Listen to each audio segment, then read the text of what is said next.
The station lights dimmed to their night cycle when she first appeared in his quarters. Lieutenant last Jake human Morrison had among been the reviewing stars. star charts on his personal tablet when the door slid open without any warning chime. No authorization code, no security alert, just the soft whisper of metal parting. She stood in the doorway like something from a dream that refused to fade in waking hours.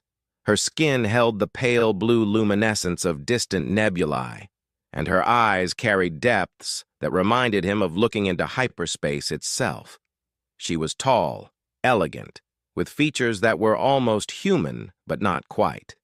The differences were subtle, the way her cheekbones caught the light, the slight elongation of her fingers. The silver markings that traced patterns along her neck and disappeared beneath the flowing garment that seemed to shift colors with each breath. The alien princess entered my room and said, "So you noticed me?" with a playful smile. Her voice carried harmonics that human vocal cords could never produce. It was like hearing music and speech woven together into something entirely new. Jake stood slowly, his hand instinctively moving toward the emergency comm panel. But he stopped. Something in her expression held no threat, only curiosity, and something else he could not quite name. She tilted her head in a gesture that was surprisingly familiar, almost human. The smile that played at her lips held amusement and intelligence in equal measure. He had noticed her. Of course he had noticed her. For 3 weeks now, ever since the diplomatic convoy had arrived at the human outpost, he had seen her in the observation decks, always watching, always studying the stars with an intensity that matched his own. Their eyes had met more than once across the transparent aluminum viewports. Each time she had looked away first. Each time he had wondered what thoughts moved behind those impossible eyes. Now she was here, in his private quarters, on a human military station where such a thing should have been impossible. The security systems on this station were among the best humanity had ever designed. They had to be. This outpost marked the furthest edge of human expansion into a galaxy that had proven far more crowded than anyone had expected. First contact with the Zalarian Empire had been tense, careful. Both species circling each other like cautious animals uncertain whether to fight or flee. And here stood what his briefings had identified as Princess Lyra of the Third Royal House, daughter of the Empress herself, standing in his room as casually as if she had been invited. Jake found his voice. It came out rougher than he intended. "How did you get past security?" Her smile widened. She moved into the room with a grace that made human movement seem clumsy by comparison. Each step was precise, controlled, like a dancer who had trained for centuries. "Your systems are impressive," she said. Her words came easier now, as if she was adjusting to human speech patterns. "Very impressive for such a young species. But my people have been building security systems since your ancestors were learning to make fire. I mean no offense. Only observation." She reached out and touched the wall panel near his desk. Her fingers traced the seams with obvious interest. "You noticed me," she repeated. It was not a question. "In the observation decks, you watch the stars the way my people watch them, with wonder, with hunger. Most of your kind look at space and see danger. You look at it and see possibility." Jake felt his pulse quicken. This was not standard diplomatic protocol. This was not how first contact was supposed to proceed. There were rules, procedures, entire departments dedicated to managing interactions between species. "You should not be here," he said. But even as the words left his mouth, he knew he did not want her to leave. Lyra turned to face him fully. The playful smile had faded into something more serious, more intense. "No," she agreed. "I should not. But I have watched your species for these weeks. I have studied you, and I have seen something my advisors refuse to acknowledge." She moved closer. close enough that he could see the silver markings on her skin were not tattoos or paint, but seemed to flow beneath the surface like living light. "Humanity is dangerous," she continued. "This is what the Council tells my mother. This is what the military leaders whisper in their strategic meetings. They see how fast you grow, how quickly you learn, how aggressively you expand. They want to contain you, limit you, keep you confined to this small corner of space before you become a threat." Jake felt a chill run down his spine. This was intelligence, strategic information that could change everything, information that should be reported immediately.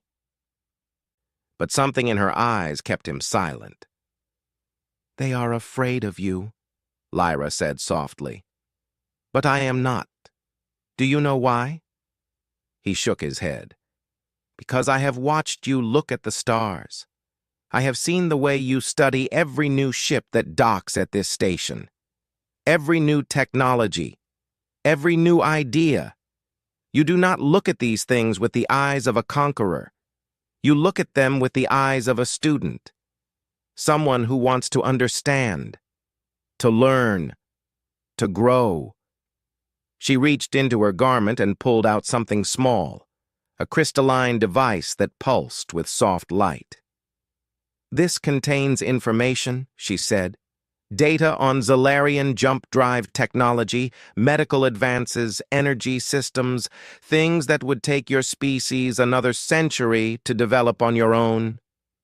Jake stared at the crystal. His mind raced with the implications. Technology like this could change everything, could put humanity on equal footing with the older races. "Why?" he asked. "Because I believe in potential," Lyra answered. "My people have been traveling the stars for 10,000 years. We have built wonders, achieved things your language has no words for. But we have also become stagnant, comfortable. We have forgotten what it means to push boundaries, to take risks." She pressed the crystal into his hand. Her fingers were cool against his skin, electric. "Humanity remembers," she continued. "You are young, reckless, dangerous, but you are also brave, creative, resilient. You face a universe that terrifies you, and you push forward anyway. That is what we have lost. That is what I want my people to remember." "This is treason," Jake said quietly. "Against your own empire." "Perhaps," Lyra acknowledged. "Or perhaps it is the greatest act of loyalty I can perform, preventing a war we cannot win, building a bridge instead of a wall." She stepped back. The playful smile returned to her lips. "Besides," she added, "I wanted to meet the human who watches stars the way I do, the one who sees infinity and does not look away." Alarms suddenly blared through the station. Red lights flashed. Lyra glanced at the door with unsurprised eyes. "They have noticed my absence," she said calmly. "I should return before this becomes an incident, before your Captain Lewis and my guardian Lady Kira start a diplomatic crisis." She moved toward the door, then paused, looked back at him over her shoulder. "Use the knowledge wisely," she said. "Share it with those who understand that survival is not about domination. It is about cooperation, about learning from each other. Will I see you again?" The question escaped before Jake could stop it. Her smile turned mysterious, ancient, beautiful. "The universe is vast, Lieutenant Morrison, but I have found that two people who both look at infinity the same way have a tendency to find each other again." Then she was gone. The door slid shut behind her, and Jake stood alone in his quarters, holding a crystal that contained the future in his hand. Outside his viewport, the stars burned cold and distant. But they felt closer now, more reachable, as if the impossible had just become merely difficult. And somewhere on this station, an alien princess walked back to her delegation with secrets in her smile and hope in her ancient heart. Hope that humanity might be something more than the young predators her people feared. hoped that the galaxy might be large enough for both wonder and wisdom to coexist. The crystal pulsed softly in Jake's palm, warm now, alive, full of promise and danger in equal measure. He looked at the stars and smiled. The future had just changed, and it had started with a playful smile and a princess brave enough to break every rule.